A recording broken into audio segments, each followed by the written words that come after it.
Good morning. It is great to have you with us here. You are part of the largest, best-looking, and smartest audience on the radio on Saturday mornings, and I'm so happy to have you with us. We're going to focus a little bit today on something that we've talked about before, but in a different way. We've covered the microbiome and its impact on our health on this program several times, usually focusing on what happens in your digestive tract, sort of the lower end of your digestive tract. Well, today we're going to move up to the top of the digestive tract, right where it begins, and focus on the microbiome of your mouth. And to do that with us is Dr. Diehl from Dupont Family Dentistry. Good to see you, Dave. Hey, good to see you, Lee. So tell me something I don't know about my oral microbiome. Okay, so I think one of the things I think is interesting is we all know that the mouth is one of the dirtiest places in our body, right? We've always heard that. So we have a lot of different bacteria that are in our mouths at any time. All throughout life we have them. And those bacteria levels will change. Some will get more, prevalent. Others will get less. And it always moves around. The thing that I find interesting, and I'm still learning about this, is that for some reason, whether it's an environmental change in your mouth or maybe it's a population density growth of certain types of bacteria, something switches in certain bacteria and they become more virulent. So they're kind of quiet. They're just kind of in there hanging out doing whatever they do. But at some point, something changes and they go to levels of causing disease. Your body responds to them in a different way, produce more acids, more toxins as byproducts. And then that whole chain of events happens, and then you begin getting a disease result from the presence of that type of bacteria. So bacteria change. They get to certain points, and then all of a sudden they start acting in different ways and become more virulent. Party's on. Yes, good way. So that results in gum inflammation, but predominantly cavities. Well, it depends on the type of bacteria. Different ones do different things. Strep mutans will typically cause cavities. You'll see that. Others are going to end up causing more gum disease. It's not common that you see both of them flare up at the same time. It's very common. Most of the times in my office is what I typically see. Somebody comes in, they're rampant with cavities, lots of cavities, but they really don't have that much gum disease. Or they come in and they have rampant gum disease and not such bad cavities.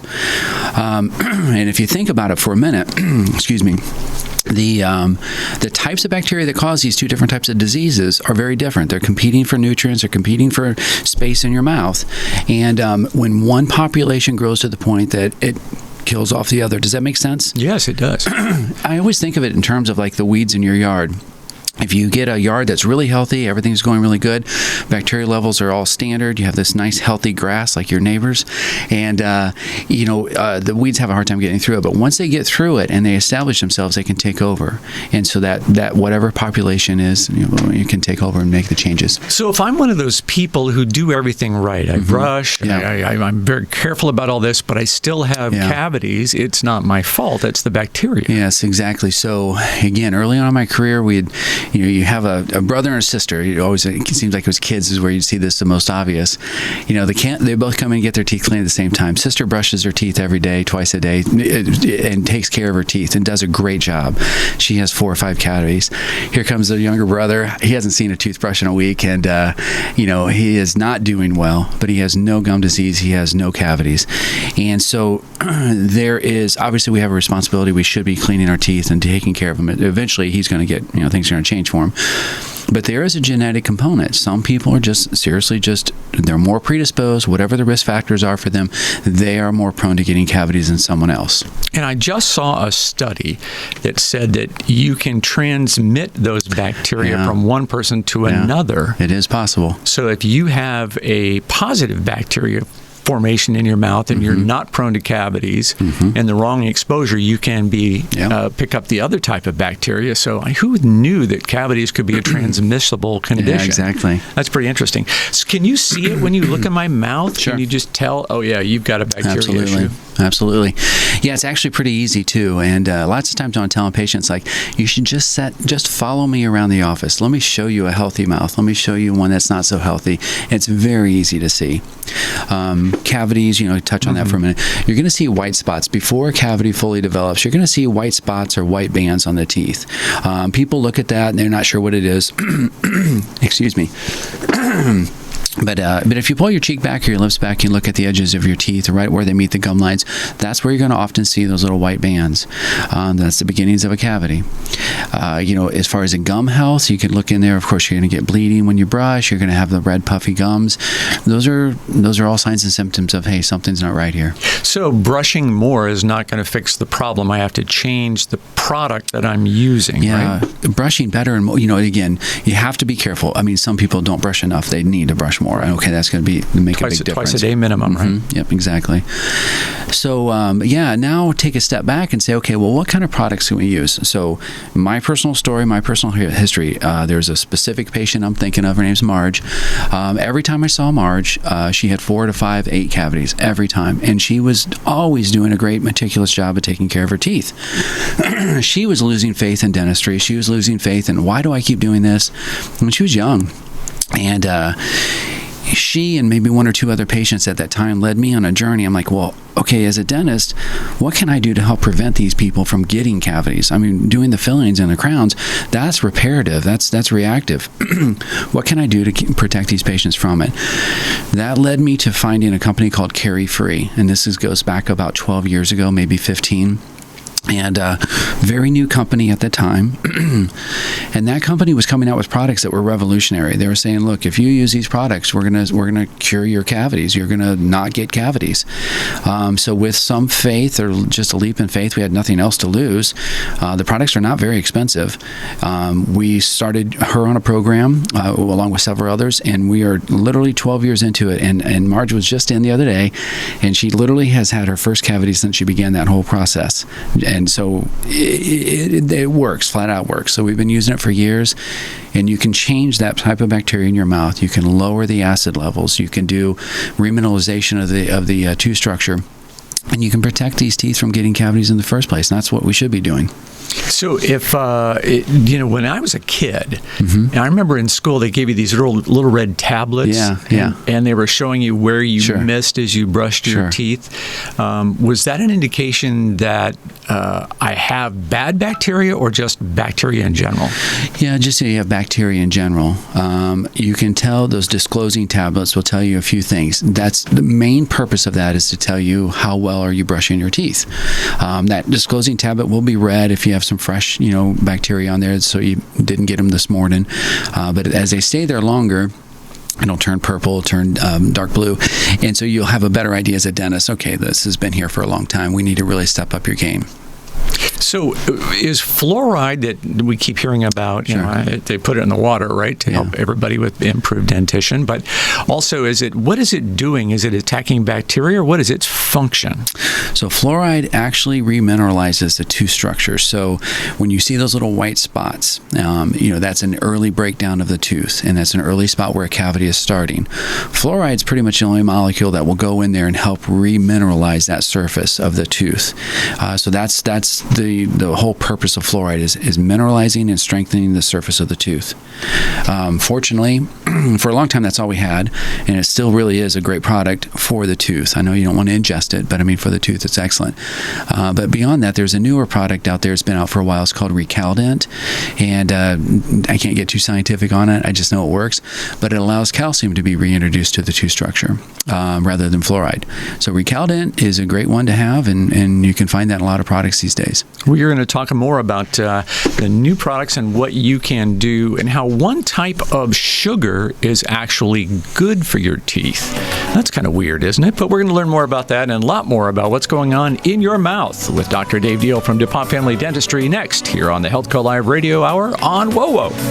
Hey, what's going on in your mouth? We're here talking about that with Dr. Dave Diehl from Dupont Family Dentistry. And if you have a question for Dr. Dave, you can always call, as you just heard, 447-1190, 800-333-1190, or pull that little phone out of your pocket and text your question to 46862, where you'd put the phone number, just put 46862. It'll come to us, and I will put it in front of Dr. Dave Diehl, who sent me information about sugar consumption in the United States. And this is shocking, Dave. Kind of explain this to folks, will you? you?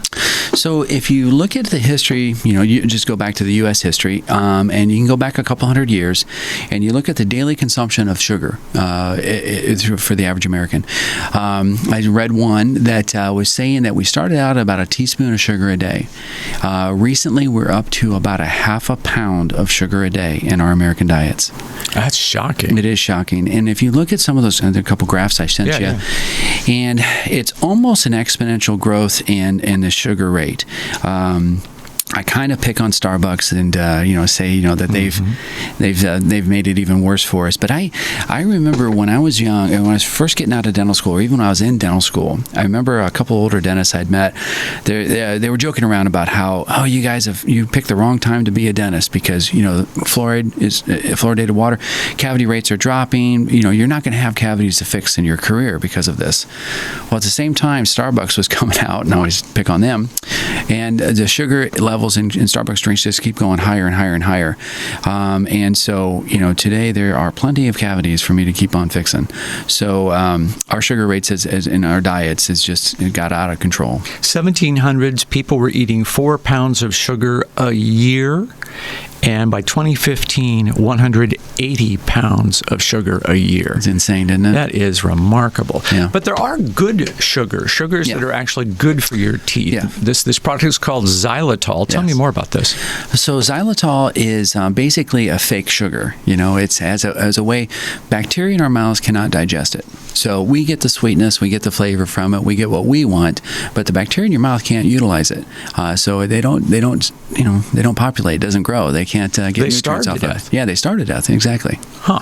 So how do I use that? What does it do for me? Are there products? Multiple products. You can find it in gum a lot of times. That's a very commonly placed. It can be in toothpaste as well. Please forgive me, but I do think that you can get it as a sugar substitute to put on things. But I just was reading Xylitol is made from birch trees and other plants as opposed to sugar cane. So chemically it's different, and the sugar can't digest it, or the bacteria can't digest it, turning it into acid. So pH level in your mouth is really important. Now, if you remember back to high school chemistry days, if your pH level is high, that is a bad thing. And if it's low, if you have a low pH level, you have a very acidic form, right? Exactly. Yes. So what do these products do to my pH level in my mouth, the carry-free products? Well, exactly how they manage that, I can't tell you. But I know that they work. They help neutralize it, get you back to a basic, 7 pH level where you want to be neutralized. And they just simply work. So how they do it, I can't tell you exactly. The fact that it works is what matters. Yes. And so the carry-free products, it's a family of products. Exactly. And you walk me through kind of how I use them. What do they do for me? Well, what's really nice about it, I think they're a genius. What they came out with is multiple products. For instance, I'm not a big mouth rinse user. I brush all the time, but I don't use a lot of mouth rinses. My wife likes mouth rinses. So they cater to, all their products are catered to whatever you like the best. If you are really good with mouth rinses, okay, great, use that. And you can still use Colgate. Or you can use their toothpaste and not use mouth rinse. Or if you are a gum chewer, or if you like lollipops. They have all kinds of products that you can do, sprays and everything. So you have a wide range of products that you can use. You can find something that fits in your lifestyle, whatever. Aside from that, so all those different products all have the same chemicals, have all the same, design, just different ways to deliver it. But aside from that, they have treatment kits. Treatment kits are specifically designed for people that are out of control cavities. So the treatment kit, and I tell people all the time, it's medicine. It does not taste good. It's a mouth rinse. It's a toothpaste. It's everything. But the mouth rinse that you use in that kit is different than you'd get for anything else, and it doesn't taste good. So you got to get your brain around that. But it's a 3-month kit. You use it for 3 months, and after that, you shouldn't need to use it again, but maybe once every other year or something like that if things are really out of control. But the treatment kit's what really saves people and gets them from a very crazy, out of control environment where the bacteria are causing all kinds of damage. Completely changes everything. Their saliva changes, their gum health changes. You can see a difference in their mouths.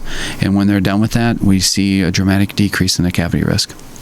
Saliva plays multiple roles. Yes. I mean, its primary role is to help you digest food. That's where digestion begins. But what else is it doing in your mouth? Well, that's a great question too. So saliva is going to rinse off the teeth. It's going to help moisturize the environment so you can get the food particles off of there and move it out. Saliva is also, the more saliva you have, the more neutral the acid levels are, just naturally. But what we find, and this is probably the biggest, most significant thing that I see on a day-to-day basis, most of the medications that we're all on have a very common side effect, and that is that they cause dry mouth. Think about that. Think about how many times you hear on TV commercials, side effects may include, and dry mouth is always listed. It's kind of weird how many of them are that way. So people come in, mouth is drier and drier, but their blood pressure is under control or whatever it is. But that dry mouth, now you're not getting the natural washability of the saliva. You're not getting the natural ability to reduce the pH or neutralize the pH. You are adding to the risk factors, and you're increasing the chances of you getting cavities and gum disease. And that's where the xylitol gum comes in, I understand, because it stimulates saliva production. It does.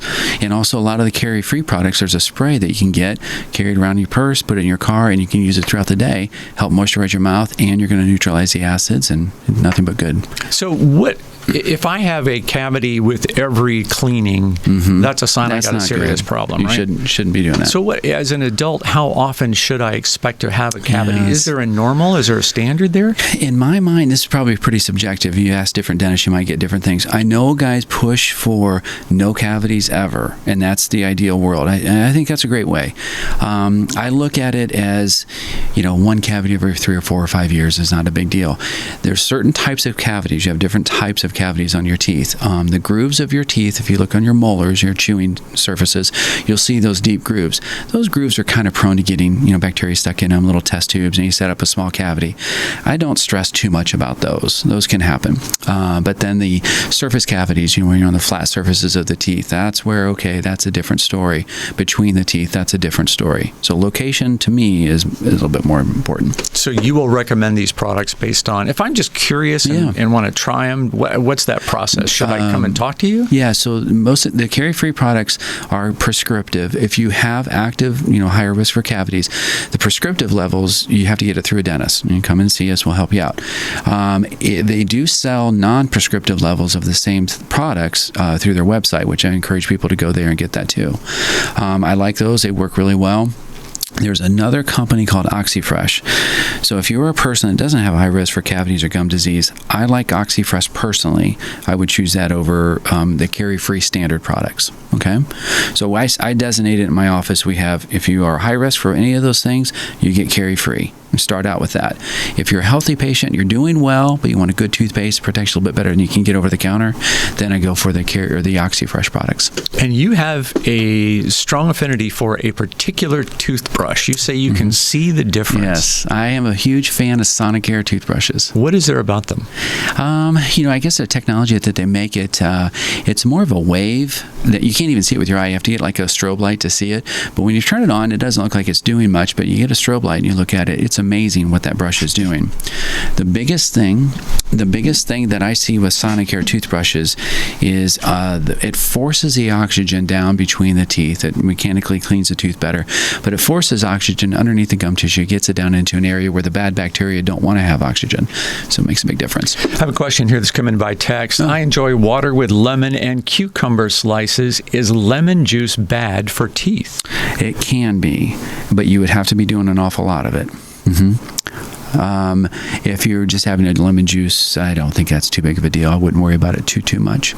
Okay, very good. If it's random, Just occasional. Yeah. Okay, got it. All right. Hey, thanks for that question. And Dave, thank you for all your information. We've got to run. That is Dr. Dave Diehl from Dupont Family Dentistry. You will find them at 10215 DuPont Circle Drive West, up there near the DuPont Hospital, and also online at DuPontFamilyDentistry.com.